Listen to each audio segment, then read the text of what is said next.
এ ব্যাপারে তোমার খেয়াল কি? আমি যে স্বপ্নে দেখেছি, নবীদের স্বপ্ন হয় মেয়ে, নবীদের স্বপ্ন এটাকে ওহী বলা হয়, ওহী। আমাদের স্বপ্ন যেমন কোনো বাস্তবতা নাই, স্বপ্ন দেখেছি অনেক কিছু, বাস্তবতা কিছুই নাই, কিন্তু নবীদের স্বপ্ন যেটা দেখে, নবীদের স্বপ্ন হয় ওহী।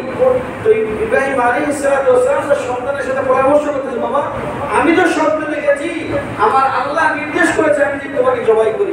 তো বাবা সন্তানকে প্রস্তাব দিয়েছে, আমি তোমাকে জবাই করার স্বপ্ন দেখেছি। আর সন্তান কি বলতেছে?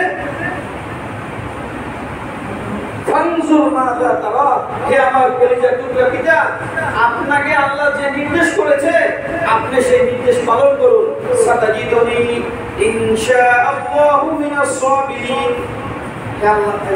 হে আমার পিতা, আপনার নির্দেশ আপনি পালন করুন, আমাকে আপনি সবরকারী হিসেবে পাবেন। অর্থাৎ আপনি যা কিছু বলবেন আমি সকল কিছু লাভবাই করে বলে দেব। সুবহানাল্লাহ।